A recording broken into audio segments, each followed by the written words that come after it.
নমস্কার, আমি শুভাঙ্কি। আবারও সবাইকে স্বাগত জানিয়ে শুরু করছি আজকের অনুষ্ঠান সমস্যার সমাধান। এবং আজকে আমরা আলোচনা করব তন্ত্রের আসল পরিচয় নিয়ে, এবং আমাদের সঙ্গে যিনি আছেন তার ব্যাপারে যতই বলবো ততই কম। অনেক অনেক স্বাগত জানাচ্ছি। আমাদের সঙ্গে আছেন জ্যোতিষবিদ জয়দেব শাস্ত্রীজি। নমস্কার। জয় শ্রী ঠাকুর রামকৃষ্ণ, জয় শ্রী ঠাকুর রামকৃষ্ণ, জয় শ্রী ঠাকুর রামকৃষ্ণ। সমস্যার সমাধান অনুষ্ঠানে আপনাদের সবাইকে স্বাগত জানাই। আজকে একটা বিষয় নিয়ে আলোচনা হবে, যে বিষয়টা কিন্তু একটু অন্যরকম। কারণ আমরা বহু কিছু নিয়ে আলোচনা করি এবং তার সাথে কিন্তু আমাদের প্রচুর ভক্তরা বা আমাদের ফলোয়ার্সরা কিন্তু একটা জিনিস জানতে চেয়েছে। সেটা কি? দাদা তুমি তন্ত্র নিয়ে কিছু বলো। তন্ত্রের সম্বন্ধে কিন্তু অনেকের অজানা তথ্য থাকে। তুমি এমন কিছু তথ্য বলো যেগুলি অনেকেই জানে না, সেরকম কিছু আলোচনা করো। তাই আমরা আজকে সেই তন্ত্রের রহস্য নিয়ে কিন্তু চলে এসেছি। তাই তোমরা যারা টিভির পর্দায় আছো বা যারা দেখছো, তারা কিন্তু ভালো করে মন দিয়ে শুনবে। আজকে এমন কিছু তথ্য বলবো যে তথ্য তোমরা আগে হয়তো শোনোনি। এবং এরকমই অজানা তথ্য আজকে আমরা জানবো। শাস্ত্রীজি, আমরা সবাই তন্ত্র শব্দটা শুনেছি কম বেশি, কিন্তু তন্ত্র আসলে কি? এটা কি সত্যি কালো জাদু, নাকি এর জন্য কোনো অর্থ আছে? সত্যি কথা বলতে এই প্রশ্নটা দিয়ে শুরু করা উচিত, কারণ তন্ত্র শব্দটা নিয়ে এত ভুল ধারণা আছে যে মানুষ আসল সত্যিটা জানতেই পারে না। তন্ত্র শব্দটা এসেছে সংস্কৃত ধাতু মানে তন থেকে, যার অর্থ হলো বিস্তার করা, এবং ত্র মানে রক্ষা করা। অর্থাৎ তন্ত্রের পূর্ণ অর্থ হলো যা বিস্তার করে এবং রক্ষা করে। তন্ত্র আসলে একটি সম্পূর্ণ বিজ্ঞান। শরীর, মন, আত্মা এবং মহাবিশ্বের শক্তির মধ্যে সম্পর্ক স্থাপনের বিজ্ঞান। তন্ত্রের তিনটি মূল স্তম্ভ আছে। প্রথম স্তম্ভ আগম, অর্থাৎ যে জ্ঞান উপর থেকে নেমে আসে শিব থেকে শক্তির দিকে। দ্বিতীয় স্তম্ভ জামাল, দুই শক্তির মিলন, শিব ও শক্তির এক ত্রিকরণ। তৃতীয় স্তম্ভ তন্ত্র, ব্যবহারিক প্রয়োগ, জ্ঞানকে জীবনে কাজে লাগানো। এখন কালো জাদুর প্রশ্নে আসি। তন্ত্র মূলত দুটি পথে বিভক্ত। দক্ষিণাচার সাত্ত্বিক তন্ত্র, পূজা মন্ত্র ধ্যান সম্পূর্ণ শুদ্ধ পথ। আর বামাচার, যেখানে নিয়মের বাইরে গিয়ে সাধনা হয়, এটা অত্যন্ত কঠিন এবং বিপজ্জনক পথ, যেটাকে মানুষ কালো জাদু বলেন। সেটা তন্ত্রের বিকৃতি রূপ। আসল তন্ত্রে কাউকে ক্ষতি করার কথা নেই। একটা বাণী বলি, তন্ত্র আগুনের মতো, রান্না করতেও পারে পোড়াতেও পারে। কিভাবে ব্যবহার করবে সেটাই আসল প্রশ্ন। শাস্ত্রীজি, তাহলে তন্ত্র কি শুধু হিন্দু ধর্মে আছে, নাকি এর জন্য অন্য কোনো ধর্ম আরো আছে? অত্যন্ত গুরুত্বপূর্ণ প্রশ্ন। তন্ত্র শুধু হিন্দু ধর্মে নেই। তন্ত্র আসলে একটি সার্বজনীন বিজ্ঞান। বৌদ্ধ ধর্মে আছে বজ্রযান তন্ত্র। তিব্বতের লামারা এই পথে সাধনা করেন। তাদের মন্ত্র যন্ত্র মুদ্রা সব তন্ত্র থেকেই এসেছে। জৈন ধর্মে আছে অগম তন্ত্র, যেখানে মন্ত্রের মাধ্যমে আত্মশুদ্ধি করা হয়। এমনকি ইসলামে রুকিয়া, যেখানে কোরআনের আয়াত দিয়ে রোগ সারানো হয়। এটাও তন্ত্রের একটি রূপ। খ্রিস্টান ধর্মে এক্সোরসিজম, এটাও শক্তিকে নিয়ন্ত্রণ করার পদ্ধতি। আসলে পৃথিবীর প্রতিটি প্রাচীন সভ্যতায় তন্ত্রের অস্তিত্ব আছে। মিশরের ফারাওদের মন্ত্র, মায়া সভ্যতার আচার, সব কিছুই মূলে একই সত্য। সেই সত্য হলো মহাবিশ্বে একটি অদৃশ্য শক্তি আছে।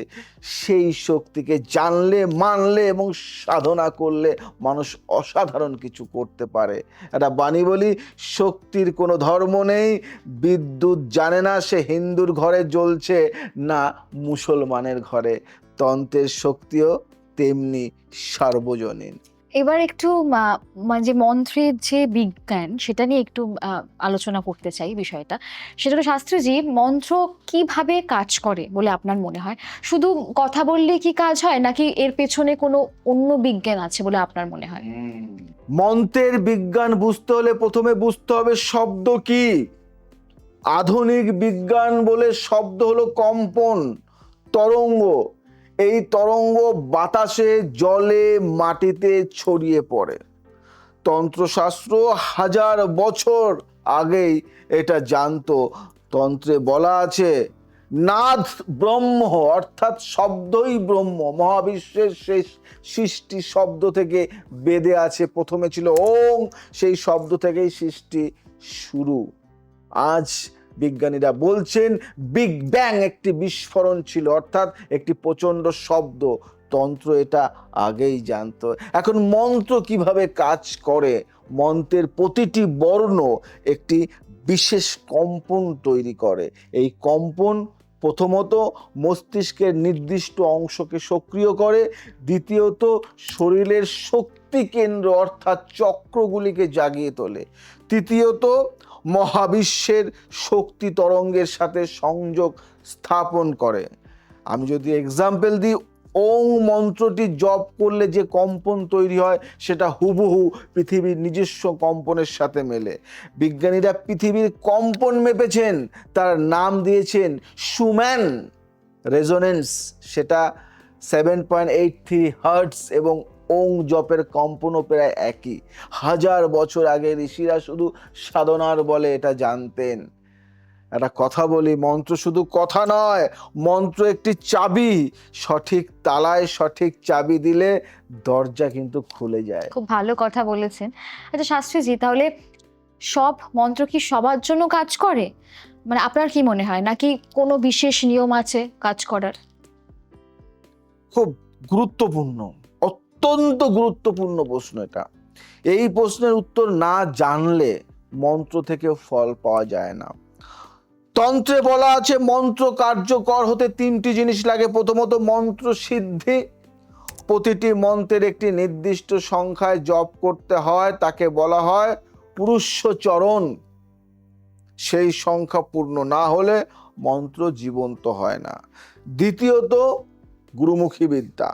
সব মন্ত্র গুরুর কাছ থেকে নেওয়া উচিত, কারণ গুরু যখন মন্ত্র দেন তখন তিনি তার নিজের সাধনার শক্তিও সেই মন্ত্রে দেন। বইয়ে পড়া মন্ত্র এবং গুরুর কাছ থেকে পাওয়া মন্ত্রের পার্থক্য হলো বীজের পার্থক্যের মতো। তৃতীয়, শ্রদ্ধা ও একাগ্রতা।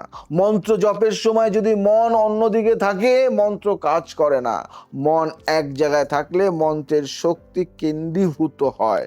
এবং একটা বিশেষ কথা বলবো আমি, তন্ত্রে বীজ মন্ত্র বলে একটি বিষয় আছে, এটা হলো মন্ত্রের সারাংশ। একটি বা কয়েকটি বর্ণে সমগ্র শক্তি ধারণ করে।